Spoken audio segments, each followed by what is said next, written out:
Someone told me earlier today that USC doesn't have any wide receivers, and that's why they won't be able to compete for a conference championship. What?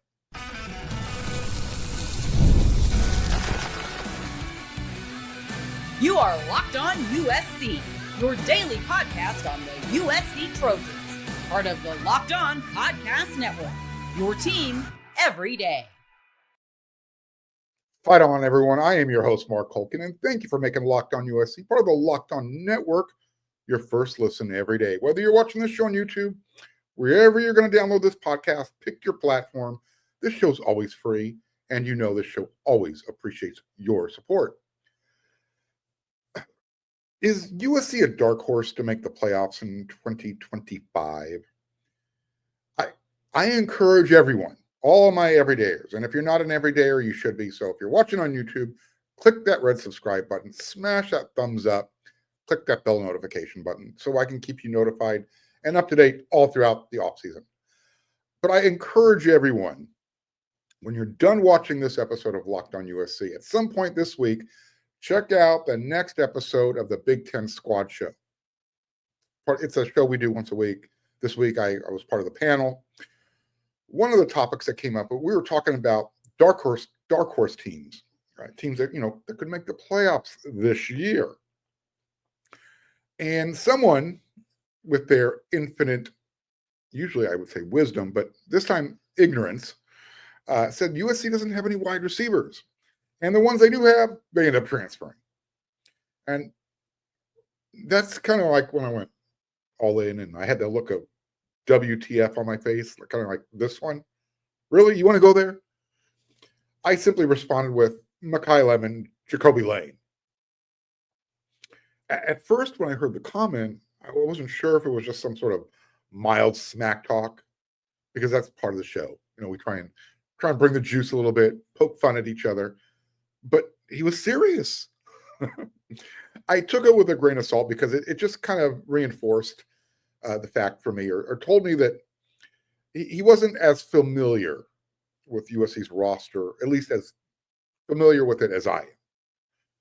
Still, though, I mean, after Ohio State, and I'll say to a much lesser extent Oregon, who else has a better wide receiver room in the Big Ten Conference than USC? Penn State? Washington? Michigan? Indiana? Illinois? Nebraska? I'm thinking about it going, nobody talks about their wide receivers.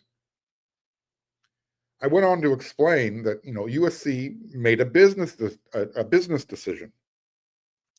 That's why they chose to retain Jacoby and Makai and allowed Zachariah and Deuce, to go take care of business, do what they had to do. USC picked their two number one wide receivers instead of trying to feed and pay four guys who all can say, you know what, I'm a number one receiver. Remember, all four of those guys came in the same class.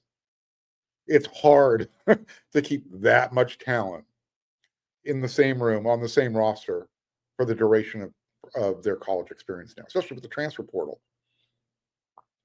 There's so many receptions available per game. So I just went on to explain that, look, I think the locker room's going to be better in 2025 without Zachariah and without Deuce, not because they were bad teammates, just because, again, less is more in this case. There'll be less politics, NIL involved. This stuff goes on behind the scenes. These guys, I'm not going to say they have numbers they have to meet, but they're being paid to produce. And NIL is like, hey, you know what? You're not putting up the numbers necessary for you to be paid this kind of money. So, anyways, bottom line is, I think having just two guys of the caliber of Makai and Jacoby, that's going to actually help Coach Riley's play calling as well. And you still got a bunch of good guys behind them, but you're not trying to feed four guys who are considered number one wide receiver types. And I sort of understand not being familiar with Makai Lemon. I didn't even get into the special teams aspect of it. But the second half of the season, it was Mackay and Lane, right? Those were USC's go-to guys. I even mentioned the fact that, USC is returning the second leading receiver in touchdowns from the conference last year. Remember, Ohio State's Jeremiah Smith had 15. Jacoby Lane had 12. Mackay Lemon led USC last year in receptions, number of receptions, and yards. He was what? He had 52 catches, 764 yards. Jacoby Lane, 43 catches, 525 yards, 12 touchdowns. So once I got that cleared up, the topic quickly pivoted to, well, Mark, do you trust Jade Mayaba to get those guys the ball? I said, sure. And then it kind of, part of the topic or the conversation was, we were talking about spring football games, and how USC's not having one of those spring football games. So it's going to be hard to kind of gauge, for at least the USC fans and myself as well, to see where Jaden has progressed going into year 2 at USC, having more time with a playbook, getting all those number 1 team reps during this off season. So again, the fans aren't going to get a chance to see what he looks like going into his second season until September 1st, when USC kicks off against Missouri State. So while I know that Jaden is the starter and should be the starter, I also said, based on the way USC's schedule sets up this year, if there was a year for Coach Riley to roll out a true freshman, 2025 sets up for that. I didn't spend a whole lot of time on it, but it was to the question, do you guys trust Jaden Mayaba to be the dude in 2025? So larger question. How does that make you, USC fan? How does that make you feel that there are literally national guys out there who have no idea about USC's roster? Do we attribute that to tribalism, Midwest people? Try and remember, Big Ten media members, they're still getting used to USC and the 3 stepbrothers joining their conference. So, Oregon kind of stole the headlines last year because, undefeated through the regular season until they tripped up when they had to play Ohio State the second time. Nobody was really paying attention to USC for good reason. They were 500 ball club. Washington, same. UCLA, worse. Garbage. And then you had Oregon.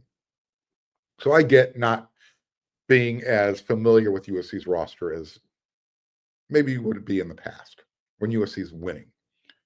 So has USC really fallen that far off the national radar? Or is it tribalism? I think there's a little bit of both, unfortunately. That part about USC falling off the national radar, it's got to change, right? Last couple of years, remember Lincoln Riley showed up, Caleb Williams, 11-3, Heisman Trophy. USC's back, right? Next 2 years, not so much. So again, make sure you watch the Big Ten Squad Show this week. You can find out who didn't really believe that USC had any wide receivers, and you might be shocked. You might be shocked to find out who came to USC's defense. Hint, they consider themselves USC's rival.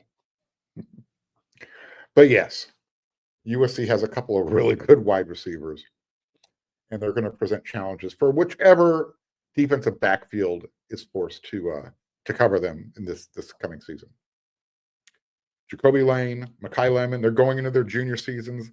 They know they're the dudes at USC this year. There's no, I have to split time at the big wide receiver position with Jacoby and Deuce. Mackay and Zachariah don't have to share their spot. They're the dudes. And I don't think we'll hear that comment again, that USC doesn't have any wide receivers. They're not going to be able to compete for the Big Ten Conference and eventually make the playoffs, which in the next segment, we're going to talk about that. Is USC a dark horse in 2025?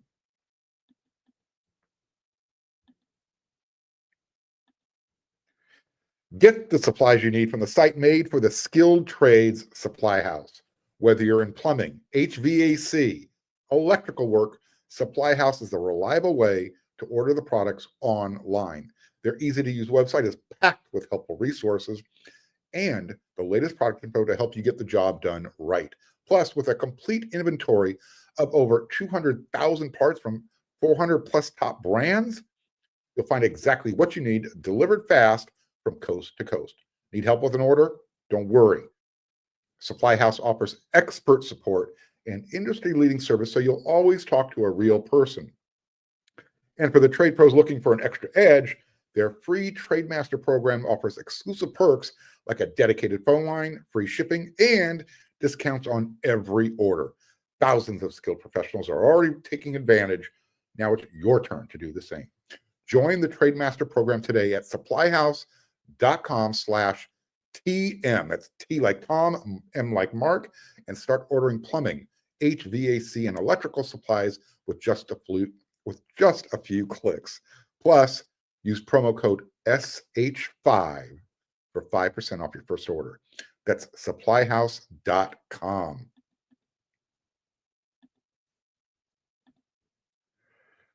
In a couple of years, college football is moving to that 14-team playoff. I brought this up recently on a recent episode of Locked on USC. When that happens, when that change comes to fruition, the Big Ten and the SEC are already lobbying. They're saying we are going to have 4 teams per conference automatically in the 14-team playoff. So for those of you who are good at math, that means the Big Ten, the SEC, they're going to secure 8 of the 14 spots automatically. It's more than 50%. But that's not for a couple of years. In 2025, how many teams from the big conference are going to make the playoffs? 3, 4, 5? Is that possible? Will that ever happen? Will a conference ever have 5 teams? So you're going over under 4. Excuse me, over under 3. I think 4 is a good number in 2025. I think everyone's going to predict Ohio State, Penn State, they're in a good spot. Oregon again. Ohio State is going to ride. They got a brand new quarterback. Well, they're not really breaking him in. He got a little bit of garbage time play in this past season. Julian Sand. But when you're relying on a new quarterback, you got to make sure you've got enough around him to make his job easier. I think Ohio State's got that covered at the skill position players. The skill positions.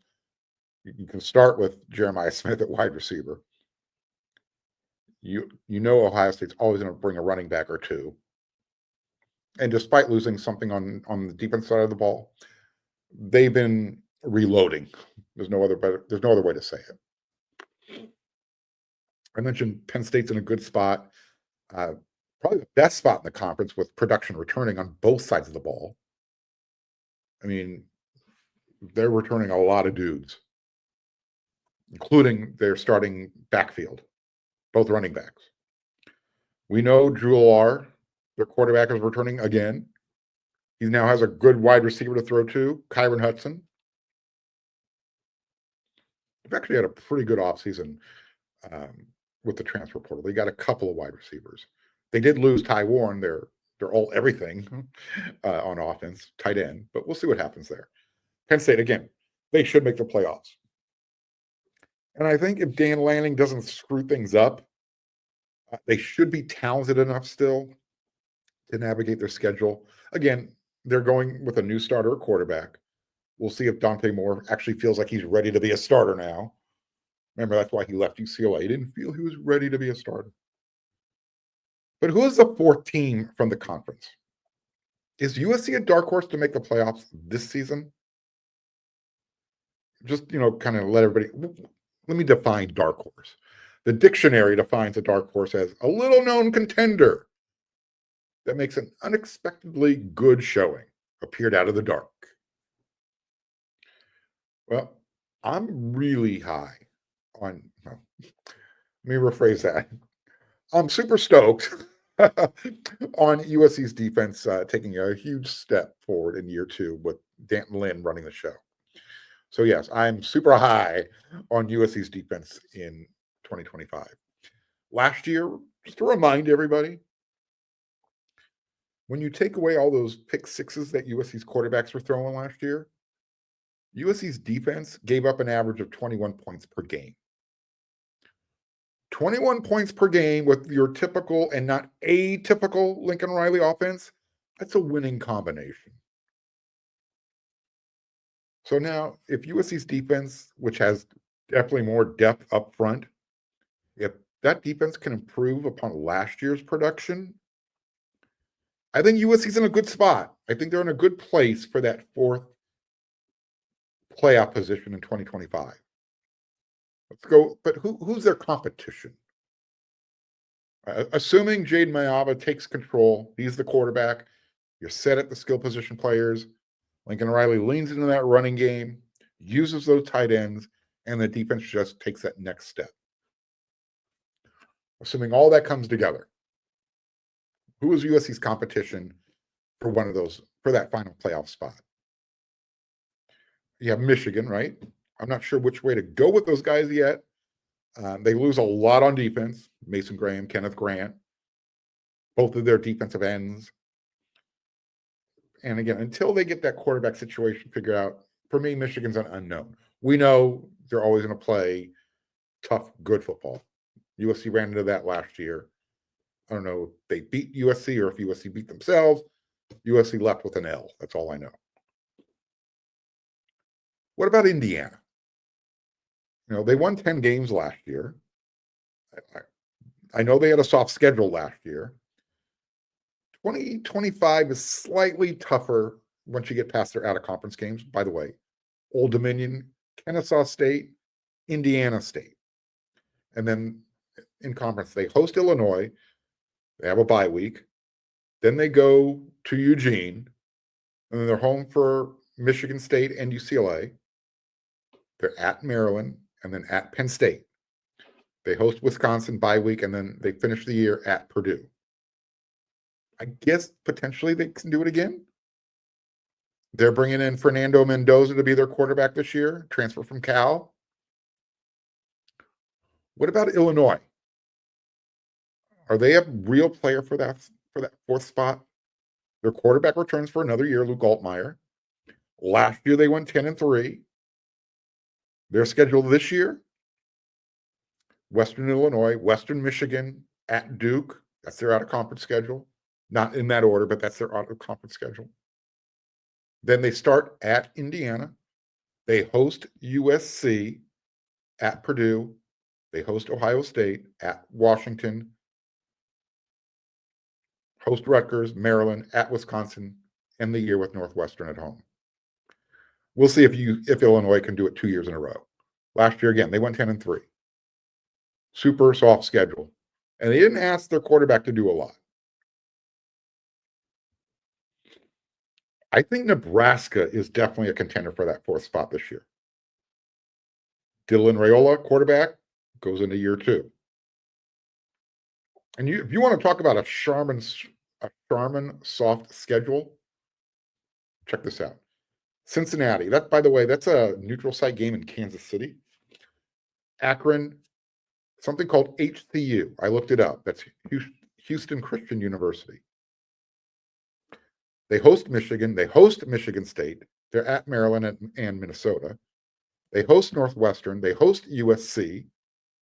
They're at UCLA, at Penn State, and then they end the year at home with Iowa. That's manageable. I can see 10 wins out of that.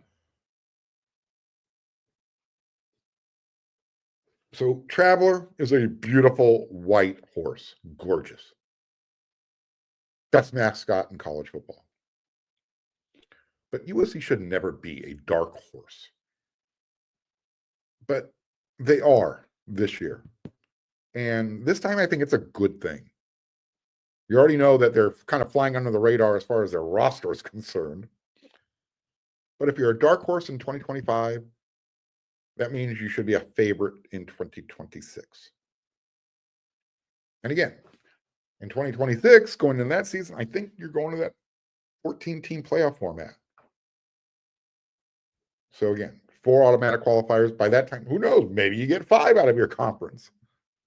It's going to be interesting to see how this works out. But again, last year, I don't know if anybody anticipated Indiana coming out of nowhere. They were the dark horse. They made the playoffs.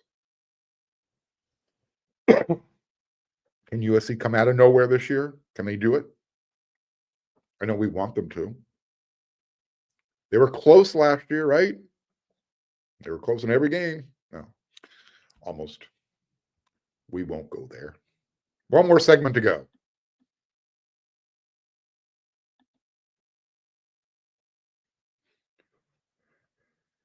On yesterday's episode of Locked on USC, I discussed some of the more notable quotables from USC's general manager, Chad Bowden.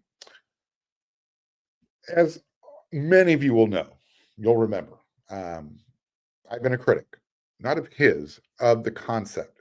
One of my questions coming into this new dynamic was how, well, as we found out, Chad Bowden, how USC's general manager and Coach Riley would interact.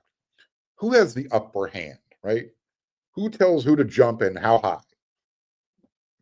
I think it's still Lincoln Riley's program. But behind the scenes, I do wonder how that power struggle structure works between the two of them when no one's watching. You know, when the negotiations are going on. Anyways, Coach Chad Bowden was asked about the dynamic and reporting to athletic director Jen Cohen, as well as head coach Lincoln Riley. This is what he had to say. There's no power struggle. The power distribution, that whole thing, we're all in this together. I've always viewed it that way. You can't do everything by yourself. You can't. We're all in this thing together, and that's how we're going to win championships, doing everything together. End quote. I think this is going to be really interesting to follow. Jen Cohen is in charge. Make no mistake about that. She's the boss. Both of them report to her. And she's going to be able to say, you know what, at the end of the year, she can say, you know what, I paved the way. Whatever resources this program needed, whatever they felt was necessary, I did it. They said, fine, what do we need to do? Let's do it. Speaking of additional resources, the team of Cohen, Bowden, Dave Emmerich, and Coach Riley just hired another staffer.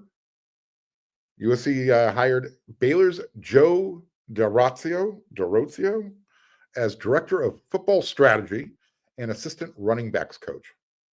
Joe DeRozio. D''ORAZIO. Before he was at Baylor, he was the offensive coordinator at Columbia University, Ivy League. He's a smart dude. And he worked in the NFL with both the Philadelphia Eagles and the Kansas City Chiefs. Both of those teams have been in the Super Bowl recently, a couple times, right? So I'm not sure exactly what a director of football strategy does. Nevertheless, that's a pretty interesting title. What I can tell you, he's coming from, well, right now he's coming from Baylor, but when you worked with the Eagles and the Chiefs, you're coming from two NFL teams that have done a lot of winning lately. So he's going to be able to bring that knowledge from how those teams organize and get things done. Again, director of football strategy. Interesting title. We'll see what he does, what he's actually doing. I think from all accounts, USC's athletic director, Jen Cohen, she's got a pretty high approval rating right now.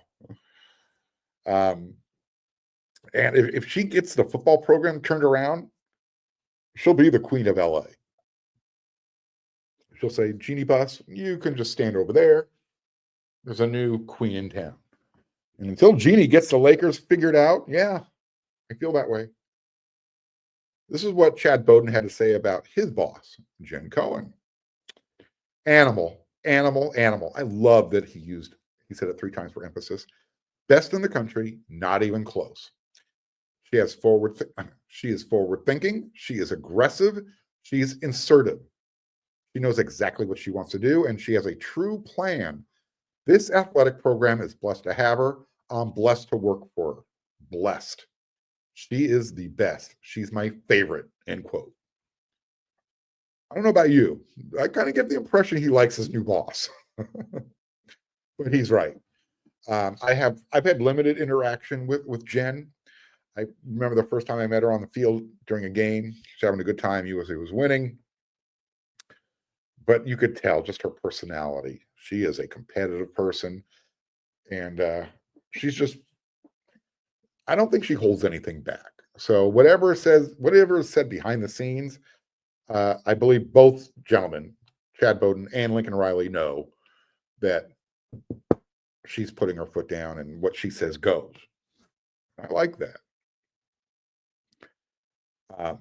But still, for me, it's that dynamic between Coach Riley and Bowden, and who's going to get the majority of props, all the flowers at the end of the year.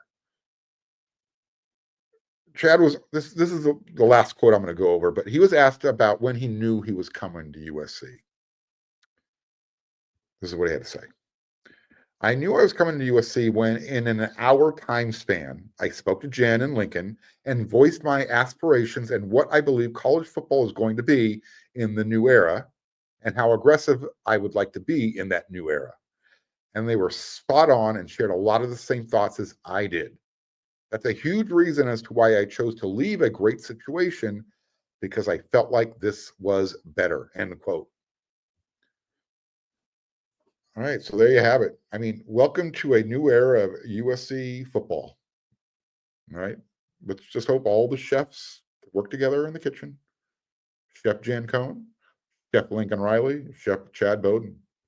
So far, so good. You can't complain about what's transpired since he's been announced as the general manager. A lot of positive vibes going on. Recruiting seems to be in a really good place.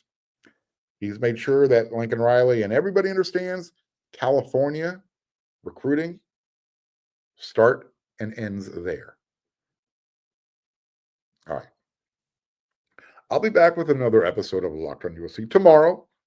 Probably talk about the USC men's basketball game, their final home game of the season, senior night. And then they finish up the season at UCLA. And of course, I'm going to be talking about USC football, USC recruiting, and any other big news that comes down the pipe. So until then, everyone, you know what to do.